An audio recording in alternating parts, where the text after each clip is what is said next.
ever listen to a song that just gets your head bobbing, that maybe gets your foot tapping a little bit? Maybe get your hips swaying, you know what I'm saying? Maybe you even get one of these going, I don't know, right? Yeah, one of these. We used to do this in the drum line all the time growing up. Do you ever just listen to a song where you just can't help but bust a move? As soon as you hear the YMCA chorus comes, it's just like Pavlov's dogs, right? You just got to do it. You just got to do it. Or the chicken dance, you got to do it. Cha-cha slide, which is so outdated. Why are we still playing this at all of our dances? I don't know. So stupid. But there's just some songs that you got to break a move out. And that's also the case for our dancing in church, in worship songs. What is the biblical significance of dancing? That's what we're talking about today. We're in week 3 of this fun little series that we're doing called Bible Songs, where if you look through the Bible and you look through our scriptures, there's actually a bunch of different places where songs and music and poems and hymns come up. It turns out music is a core part of what it means to be human. The human race has been playing music for thousands of years. It moves us. It helps us, just crank out an extra rep when we're doing that bench press for our workout. It helps us dial in and focus when we need to study. It helps us to, just feel all the emotions when we're watching Titanic, and the ship's sinking, and you're just like, oh. And the music accompanies your emotions, right? Music moves us, which is why music plays such a significant role in our worship, in our life with God, in our daily prayer life. So that's kind of what we're working through in this series. So if you've missed any of those sermons, you can find it on our podcast. Scan the QR code on your Connect card. You can locate our podcast that way, and you can catch up in all your free time. You can listen to me talk in your head versus your music for whatever you do. Music moves us, but sometimes it moves us so much we just got to put a little boogie into it, Sometimes you just got to move. Sometimes we got to move. And I'm just curious, show of hands here. Who just loves dancing? Okay, we got a handful. Natalie danced professionally, so that makes sense, pretty much. She literally teaches others to dance. It's great. But there's actually way more hands than I thought that went up. That's awesome. Who here just despises dancing? Okay, yeah, good chunk. Who here is I'll go to a party, and if everyone else dances, I'll finally do it, but it's not my go-to, Okay, yeah, that's kind of where I'm at. That's kind of where I'm at, for sure. You see, we got both ends of the spectrum here. We have our dancers, and we have our dance deniers, essentially. But what I found is there are 2 types of dancing, okay? And first, there's dancing to impress. So this is dancing for an audience. Maybe it's for a ballet recital or a halftime show, or maybe you're trying to do one of those stupid, TikTok trends. I don't even know what I just did. And you just rack up millions of views. You know what I'm saying? Get a life, people. But that's what people do, You're performing a dance to impress a crowd, an audience of some sort. But then there is dancing to celebrate. Dancing to celebrate. I think this is where most of us average Joes and Janes fall, where there's a special occasion where you dance in celebration of a wedding or a birthday or a graduation or a homecoming game, you name it. You're not dancing for anyone else. The whole fact you are dancing is for some occasion outside of yourself, Sometimes there's an event so joyous you can't help but dance and throw up your hands and have some kind of joyous physical posture to celebrate with that. And here's the funny thing, is that you can do the exact same dance move, but with 2 entirely different motives behind them. You can dance to impress those around you, some audience, some crowd, or you can dance in celebration of what's happening outside of you. One is to impress, the other is to celebrate. And would you believe it? That dancing and other physical postures can accompany our worship to God, but what is so important is outside of those, physical postures of our worship, what matters so much more is our internal posture behind those physical postures. And so that's what we're going to be talking about today. And there is a particular Bible story where music and dancing are involved, and it is wild. So if you have a Bible, go ahead and turn over to 2 Samuel chapter 6 in the New Living Translation. If you brought a Bible or if you have a Bible app, I am in the New Living Translation. Go ahead and scroll over there. And let me give you some context to our story. This story is about King David after he becomes king over Israel. And one of the first things, you could say his first executive order as king, was to move the Ark of the Covenant to Jerusalem. Okay, Jerusalem is the new capital city of Israel at this point, and by moving the Ark of the Covenant, which was this little box that like the manifest presence of God was just particularly present over, like God is everywhere, but his presence was particularly poignant over this box. It was crazy. It represented God's involvement in this people's lives. He wanted to move this ark back to Jerusalem, kind of as a symbolic way of saying God is at the center of our people's lives. Right? Hence moving it to the capital. So this is a big moment for the Israelites in an effort of re-centralizing God into their center of their worship and their priorities. And let's see how this whole process of moving the Ark of the Covenant back to Jerusalem starts in 2 Samuel chapter 6, starting in verses 1 through 5.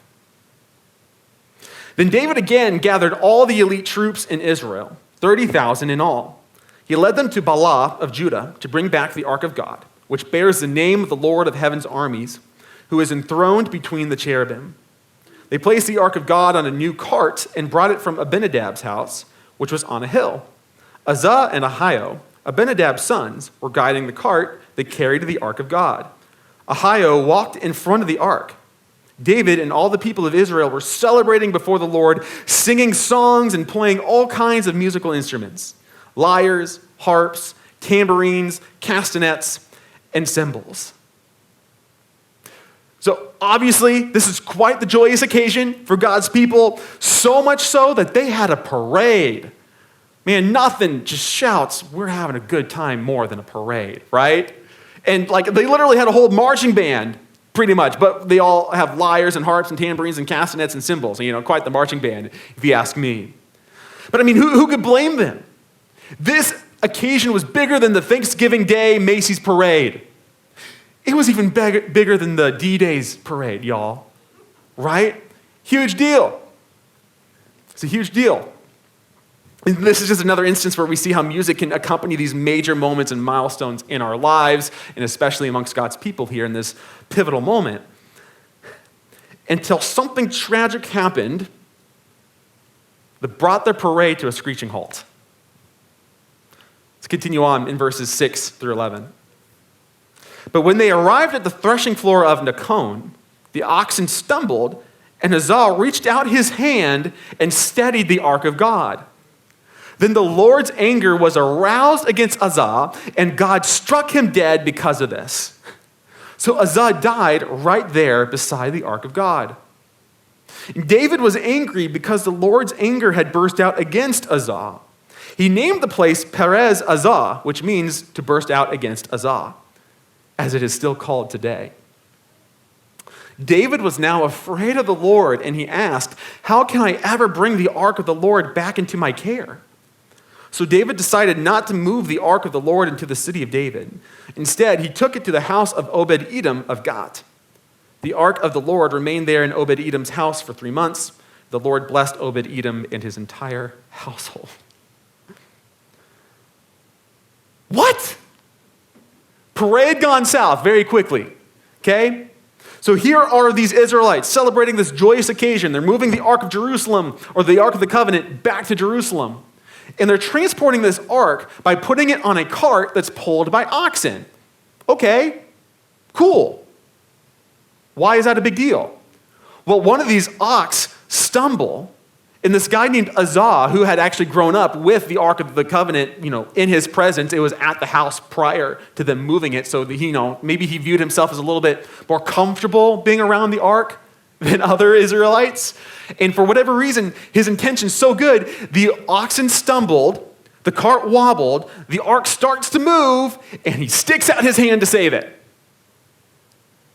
And God kills him.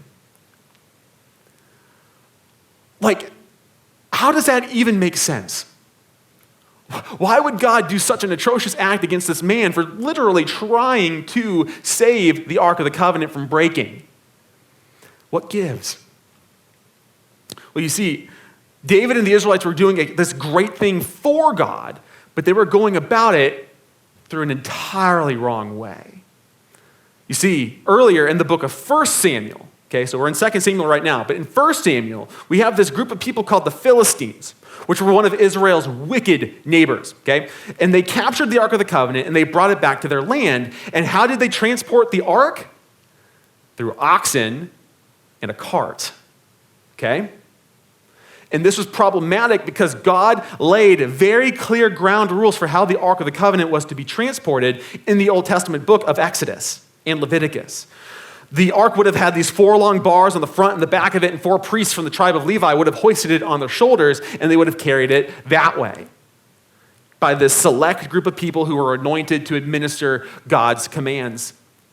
And then anyone else outside of the tribe of Levi, outside of those 4 priests, if they touched it, they would be put to death.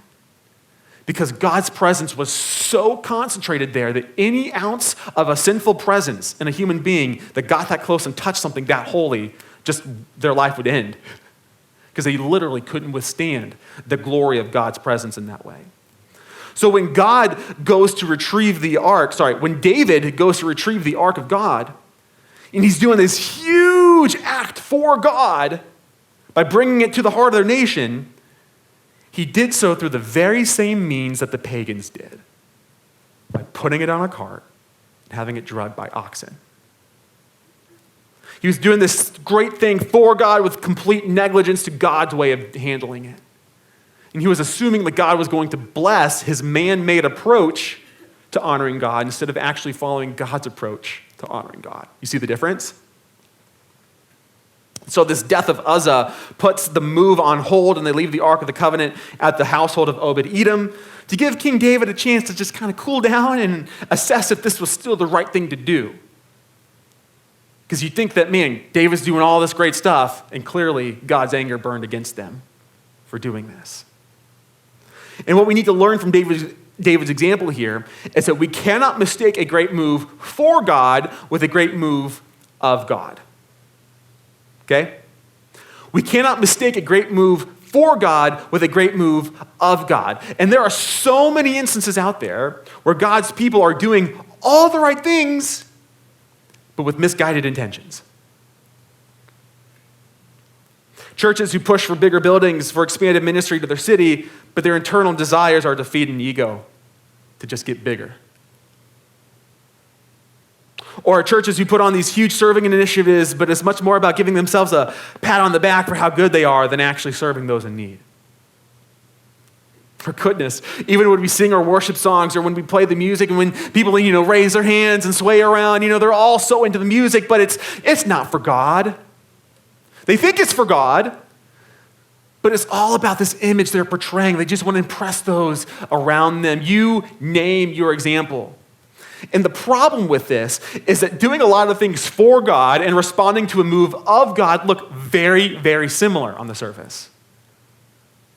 Just like dancing, right? One of them is performative, where in the eyes you're dancing, impressing the crowd, whereas the other is responsive, celebrating something that is outside of you. It's the same thing that happens with our own response to God. You see, the sweet spot is when we do works for God in response to the work of God.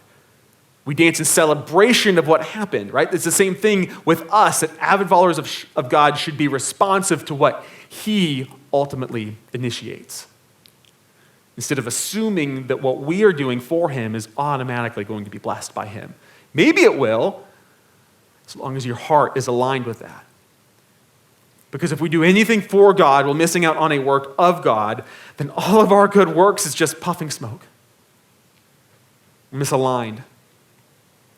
Focus more on what we're doing than what God's doing.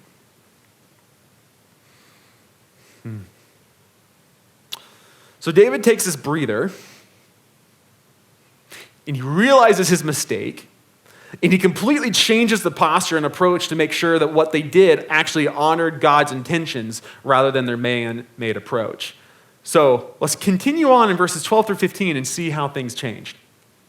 Then King David was told that the Lord has blessed Obed-Edom's household and everything he has because of the ark of God. So David went there and brought the ark of God from the house of Obed-Edom to the city of David with a great celebration. After the men who were carrying the ark of the Lord had gone 6 steps, David sacrificed a bull and a fattened calf. And David danced before the Lord with all his might, wearing a priestly garment. And so David and all the people of Israel brought up the ark of the Lord with shouts of joy and the blowing of ram's horns. All right. So there's a key difference here in these 5 verses. 4 verses. I don't know how many verses. 4 verses. Okay? Now they brought the priests there to carry the ark of the Lord. They abandoned the oxen and the carts because they learned their lesson from that fiasco. So they reverted back to God's intentions. We need to have Levites carrying this. But then, to show extra reverence to the Lord, it says that David sacrificed a bull and fattened calf every 6 steps they took. Some commentators think that they took their first 6 steps, sacrificed them, and then went on. Others think that they literally sacrificed these animals every 6 steps they took. And so on that 7th step, they slaughtered animals and sacrificed in reverence to God and moved forward. And if that were true, they would have sacrificed around 3,500 animals to get the Ark of the Covenant to Jerusalem. Almost like David is doubling back over and saying, God, this is for you. We want this done your way. This is of utmost importance. He shifted from his man-made approach to the God-ordained approach. And a core difference in this instance occurs in verse 15, that all the people of Israel brought the ark of the Lord with shouts of joy, or literally with great rejoicing. Because before, they had all the music going on. They had all the festivities and the tambourines, and the lyres and all of these instruments you would never think are a part of a marching band. In celebration with this parade, but there wasn't any rejoicing. It's like, well, sure, they were celebrating. They were doing all this stuff, right? But perhaps it was more so they were doing this to impress than necessarily doing it to celebrate. The biblical authors include this detail specifically to show the contrast between the people of God's posture when they were responding to a work of God instead of forcing a work for God. So to put it all simply, rejoicing should accompany our response to a work of God. Rejoicing should accompany our response to a work of God, because when we respond to what God is doing, it takes on a completely different spirit, doesn't it? Just like there's a difference to dancing to impress and dancing to celebrate. And the work of God and his people when the ark arrived to Jerusalem was so good, so amazing, that David just let loose. He put on this priestly garment and he just let go, He busted a move, broke it down, danced his heart out. You pick your phrasing of choice. And it was crazy. It was like better than him being in a mosh pit. That's my kind of dancing. Would you believe it? I love moshing. It's so fun. I haven't gotten bashed in the face yet, but yeah. People wonder gosh, Jake's so happy. How is he so happy all the time? You know why? It's because I listen to hardcore rock music. Just for me, just for it to externalize all my anger so that I don't have to do it because I suppress it inside. Just kidding. There are just some emotional moments that are so exciting, you can't help but respond with dancing. At the very least, jump up and down or something, there is a physical posture that comes with our rejoicing. Some more than others. And sometimes one of the ways we express our devotion, thanks, and praise to God is through dancing and other physical postures. And let me tell you, there's nothing more hardcore than when people start dancing during the worship at church, kind of like these guys. Go and roll this example of this church service. Look at this. Watch this guy. See that?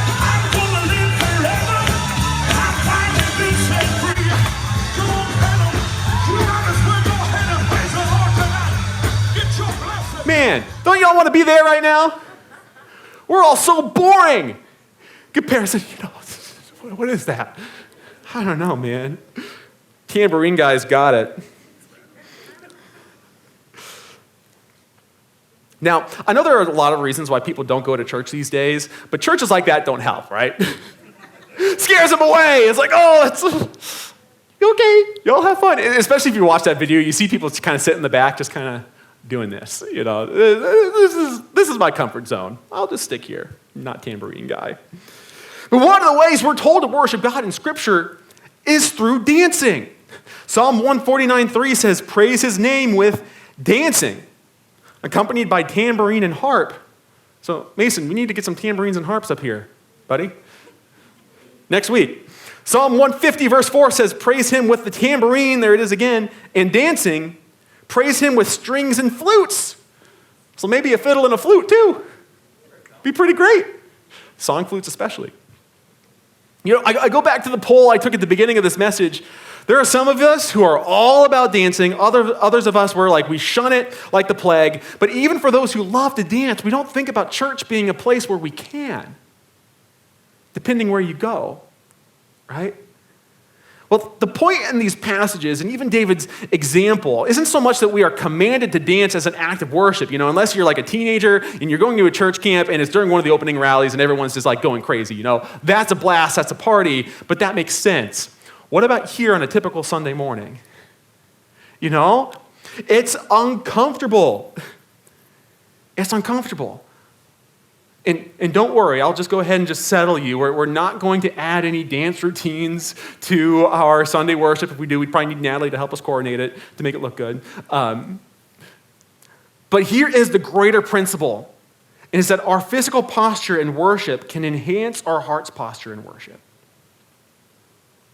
Our physical posture in worship can enhance our heart's posture in worship. Taking certain physical postures can serve just as tools that help us connect with God and engage with him more.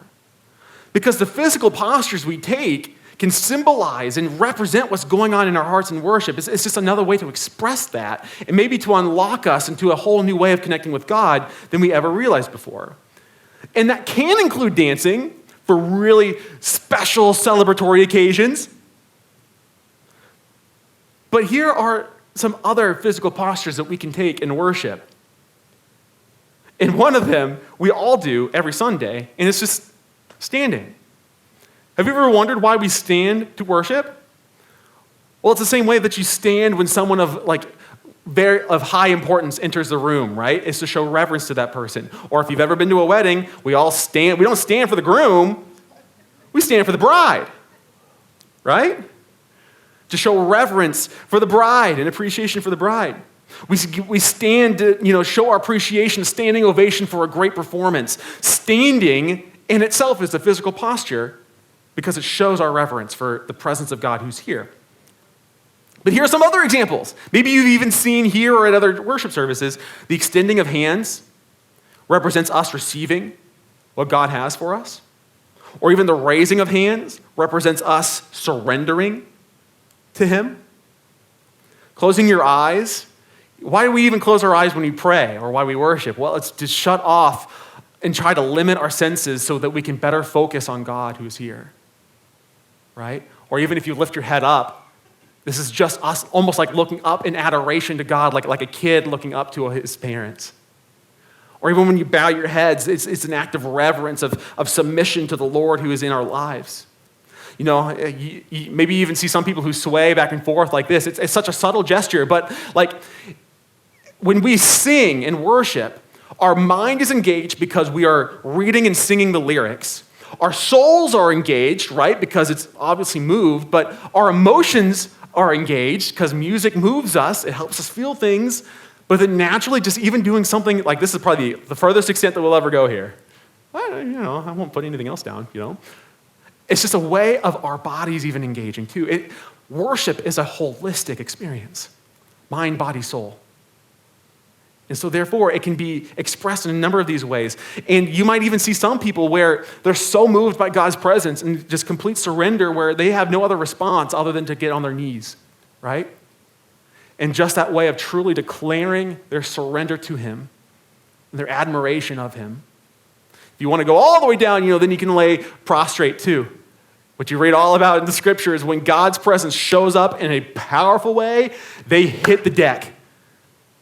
Just sprawled out on the floor. Because that's as low as they can go in bowing. You see, there are so many different postures we can take during worship. It includes dancing, obviously, but any of these are ways that we can, acknowledge a work of God in our life, not just on Sunday mornings, but you can kneel whenever you pray in the mornings, You can raise your hands if you're ever listening to worship music. Just don't close your eyes while you're driving when you're listening to worship music, okay? I'm sure God appreciates it, but you might see him sooner because of that. Man, but at the end of the day, I think a lot of us, though, doing these kind of physical acts or postures is uncomfortable. On one hand, there are these churches out there with tambourine guy who just go crazy with these physical postures, who literally sometimes run up and down aisles, right? It gets wild and almost so extreme where you're wondering, are you even engaged with what God's doing here? You kind of have that end of the spectrum, but then you kind of have the other end of the spectrum where the furthest extent people physically express their worship and devotion to God is they're standing. Especially in a part of the country like South Dakota where it's very conservative, it's very liturgical, lots of people are coming from more reserved backgrounds. And a part of that is to express reverence, right? Sometimes the best way to give reverence to somebody is to sit in quiet, giving them your fullest attention. And I think that's kind of in the water out here for our region. It's almost to be respectful, to not, get too expressive, which is awesome that is a form of reverence in itself. But there's also something that happens in your soul if you can just actually close your eyes and focus on God's presence is here. And I remember the first time I raised my hand in worship. I do. Everybody does. If this is uncomfortable for you, if you're ever moved enough to say, I'm just going to try it, it just seemed like something unlocked in me. It's not to say that all your physical postures is everything is almost like this meter of, the ultra-devoted worshipers of God are the ones who are doing this. It's different for all of us because there's a full range of people in here with a full range of expressions. I'm probably the most expressive person you've ever met, right? Whereas there's some people here where it could be the best day of their lives or the worst day of their lives. You don't know because their face is the exact same, right? Physical postures of our worship look different for every person. But my challenge for us ultimately is to try it. What's one step beyond comfort in your physical expression of worship that we need to try today? Because I think it can enhance our ability to connect with God in these ways. But I think one of the other reasons why we're uncomfortable with giving this a shot is because it's one thing for you to do it. It's another thing if you have other people around you looking at you. What would people think of me if I try to show more devotion to God in this way, or at least having this physical posture? Would they think I'm weird? Would they think I'm crazy? Would they think I'm foolish? Well, that's actually exactly what King David's wife thought of him, of all people. If we actually continue our story, of all the people who met King David in his worship with scorn and contempt, it was his wife, Michal. Check this out. Let's continue reading in verses 20 through 23. When David returned home to bless with his own family, Michal, the daughter of Saul, came out to meet him. She said in disgust, "How distinguished the king of Israel looked today, shamelessly exposing himself to the servant girls like any vulgar person might do." Snarky Michal. Verse 21, David retorted to Michal, "I was dancing before the Lord who chose me above your father and all his family. He appointed me as the leader of Israel, the people of the Lord, so I celebrate before the Lord. Yes, and I am willing to look even more foolish than this, even to be humiliated in my own eyes. But those servant girls you mentioned will indeed think I am distinguished." And so Michal, the daughter of Saul, remained childless throughout her entire years. So Michal isn't just David's wife, she is also the daughter of King Saul, who God kind of kicked out of the throne in place of David. So perhaps there's still some bitterness there, right? And she sees David just dancing wildly in this priestly garment of all things, and she just thought this behavior was unbecoming for a king. He needed to be more dignified, to be put in his place. But David didn't care. He didn't care because his heart was right. In fact, he said that he would be willing to look even more foolish than this because the Lord, his God, deserves it. So whether it was due to her resentment towards David with what happened to her father, or maybe her opinions about how a king should act and look like in front of his people, perhaps the greater reason for her disdain was that she wasn't as devoted to God as David was. And this was a reformation of Israel's worship. They had never seen anyone exercise a devotion to God in this way. So it was, for those who weren't as devoted, it was either inspiring or petrifying. All that to say, don't let other people hold you back from your worship of God. And conversely, perhaps let other people's form of devotion inspire you to give it a try. Who cares what they think? Now, granted, I think there's a fine line where you don't want to go so far out of bounds where you just start singing louder than even Mason over the speakers, or you start kind of running all over the aisles, to the point where it's distracting for other people in their worship, right? There's a fine line here. It's all contextual. But I still think at the end of the day, what do you have to lose to try to take one step beyond your comfort with a physical posture of worship? What does that look like for us? So I'm going to invite our worship team up here for us to conclude with our typical 2 songs, as we normally do. But as we've been talking about songs, music, it's a way that moves us emotionally. It's a way for us to pray collectively, right?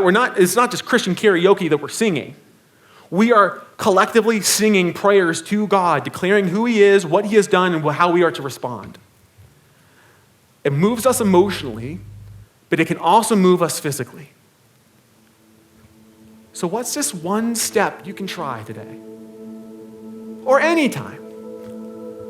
And it's going to look different for every single one of us. And it just does something to us when we give it a shot. It enhances our devotion to God. It helps us to connect with him in other ways, Can you imagine trying to live in a marriage where you never give each other a hug?